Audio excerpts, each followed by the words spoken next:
Any sense? Am I making any sense? You are making a ton of sense. But at the same time, I do love my ponytail. It's like if I would choose to wear it like that, I would, you know what I mean? So it's like, I don't know. It's like a uniform to work, dude. It's not. It's hard. It's hard because it's like, it's me, but it's like, okay, there's another me. You know what I mean? It's like, okay, there's a curly shower head me that looks exactly like my baby videos, you know? Would you ever start wearing your hair naturally, like with the curls? I think I would. I think I have a hard time marrying it to the music for me, because I have kind of created this persona and this thing and this, you know, I think, I don't know if I love it for work. Does that make sense? Yes. There's, I mean, it is the same Ariana, but there's a different. Yeah.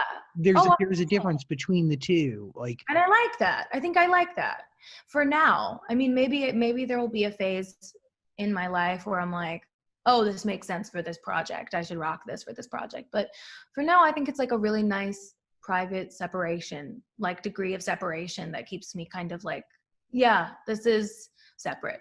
And the things that you see are separate. And it isn't your reality. And it's like, there is this time where you do get to take the character off. Does that make sense? Totally.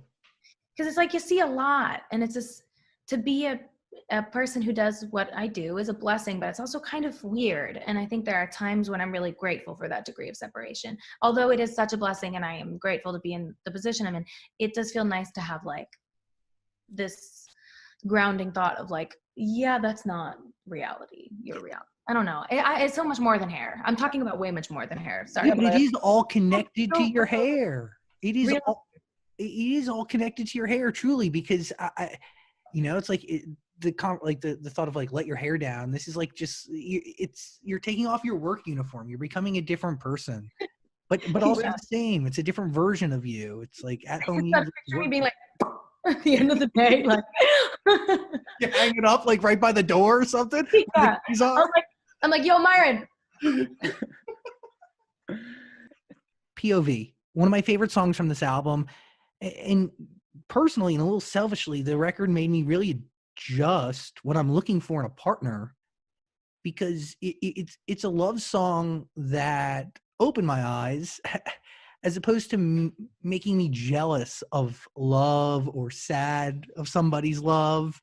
It was really hopeful and slightly empowering, and I don't know, it made me realize what I should be expecting in a partner, which is a big deal.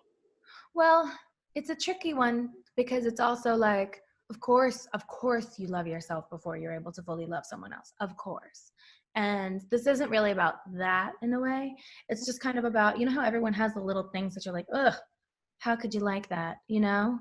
And you see someone who you're madly in love with, love that. And you're just kind of like, I'm floored. Like I'm like choking up. But you know what I mean? Yeah. Like, oof, I want to feel that, you know? And I kind of was like, wow, I don't think that's a song that's been written. I was like, I'd love to see me from his point of view. And then I was like, let me text Taylor real quick. and then we made it, and it feels really special. And I've never thought that before. Yeah, you have to experience this in order to write it. Correct? Yeah, and I think it feels really special because I don't know many songs that have that concept, and I don't think they are there. And I think that a lot of love songs exist already, and to write one that feels like new and like a new piece of information and a new point of view, for lack of, you know, not saying a bad pun, it feels really like special. And so yeah, I don't know, that's a very special one. I adore Taylor. I love writing with her, creating with her. It's so special. With the more and more success you have, do you find yourself questioning everything you release more or less? I think I have to remind myself that I need to not put the pressure on myself to outdo what I've done or make it about things like that, because it's not the point of being an artist. It's not why I started singing. It's not, you know what I mean? So I was just as happy singing in gay bars after a show of 13. And, you know, that is it's about singing. It's about loving music. It's about how it feels to sing. It's my gift, and that's what I need to keep reminding myself that I'm a storyteller, I'm a singer, and that's my job. And the rest of it I can't get wrapped up in, because I know that certain moments that have happened are what they are, and I just need to worry about making new moments that are, of course I want to challenge myself to continue to grow and continue to evolve and make things that aren't, that are new. But also I don't want to put pressure on myself to outdo something in a, you know what I mean? Other than just performance and what I have to offer people. I can't put that pressure on myself because it'll make me sick. It'll ruin the point of art. It's like, I know that a lot of people do care about those kinds of things, but I can't, because I know it'll make me unhappy, and I know that it'll kind of blur the point of all this for me. So what is success to you? How do you measure it? How do you look for it? Success is different to each and every one of us. Yeah, it's very, very, very different. I don't know. I think for me, it is really cool to have number ones and to have a Grammy that is currently sitting in a pile of yarn in my closet.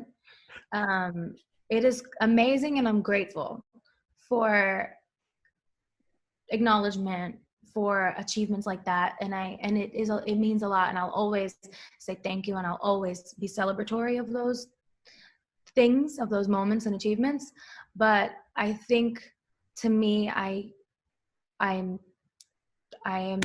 successful by being able to make something that I'm proud of and sing, and I love, what I have to offer. I'm proud of it. I am proud of what I make. I'm proud of my voice, and I love my fans. That is success, is having them and my family, my friends, my dogs, and having love, and having, going to sleep feeling grateful and snuggling at the end of a long ass day and having that to look forward to is like success. It's like, that's real, Yeah, it's real. It's real. It's more than just numbers. Like, love and being proud of yourself. And that's a really, really, really major accomplishment.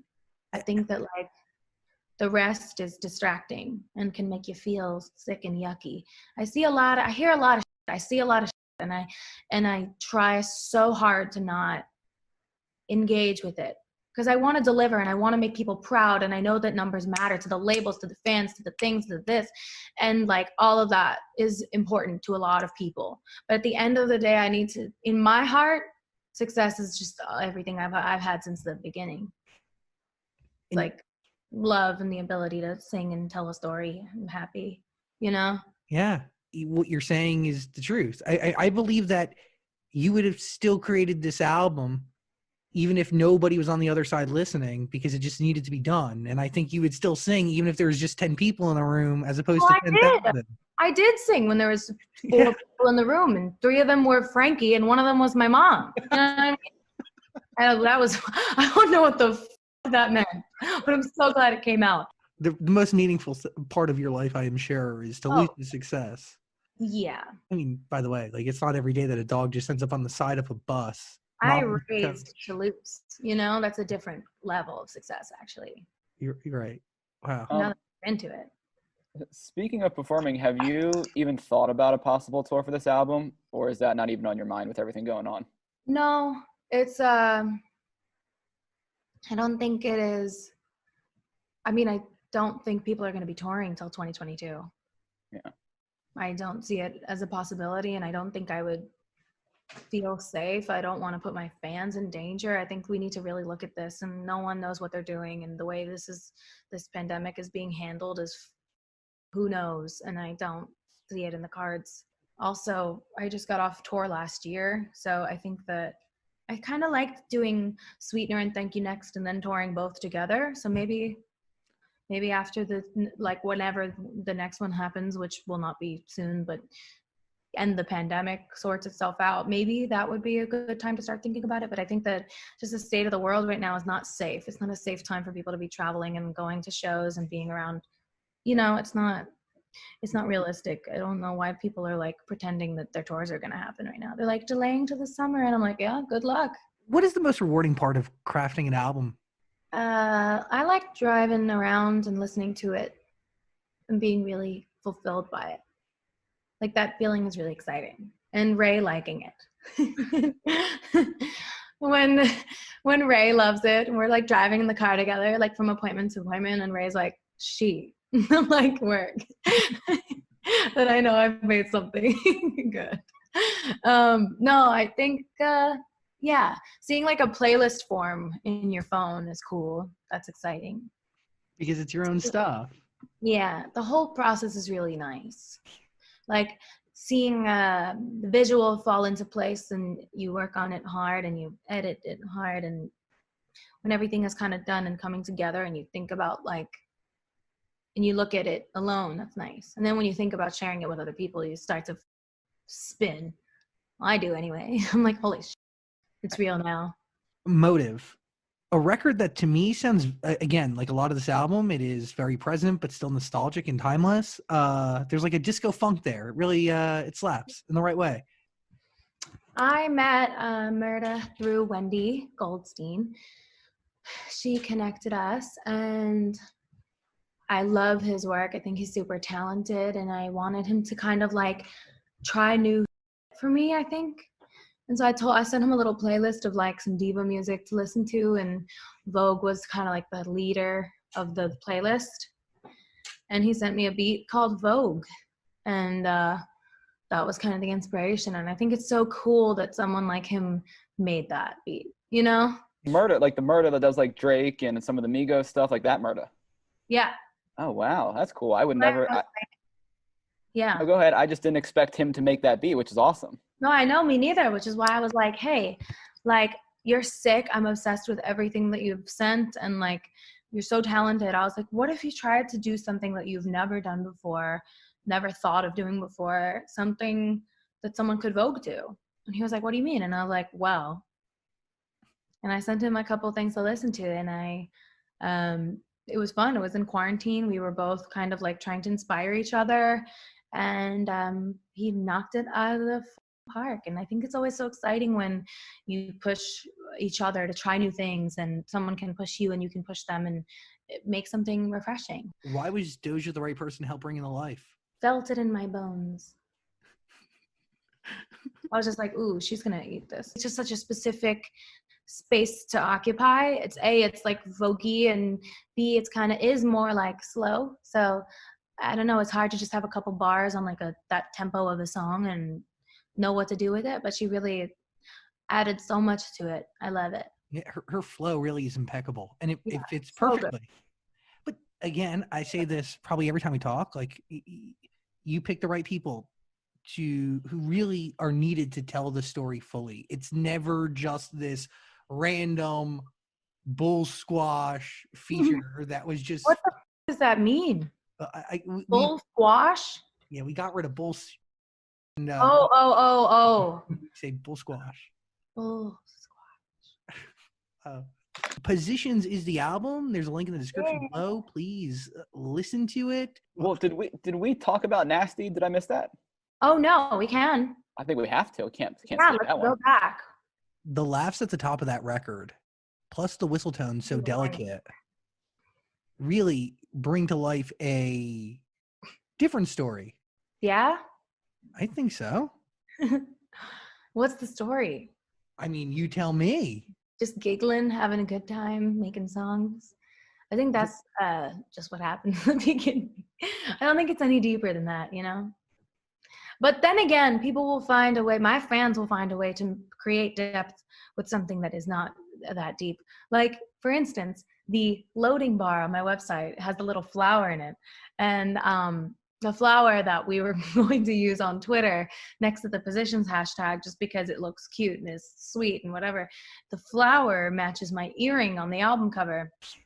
And the theories that have been crafted behind this flower are astonishing and really creative, and I'm proud of them. But again, alas, it's just an earring, you know? They're like, oh my God, this is a blossom. It represents her emerging from the murky waters, rebirth for a new era. And the divine woman that submerges from the murky waters is the blossom woman. And I'm like, oh my goodness. I am so glad that you think that's what it means. Thank God that's what you think it means. I'm so happy that they're that excited that they care that much. Is a huge blessing. But it's just endearing. Positions is the album. You need to hear it if you haven't already, please. There's a link in the description below. Ariana Grande, I love you with my whole heart. Okay, do you want to go to a haunted drive-thru tonight? I'll work it out. Yeah. Yeah, let's go. Okay, I'll see you both later. Okay. Love you guys. Later. Bye. Bye.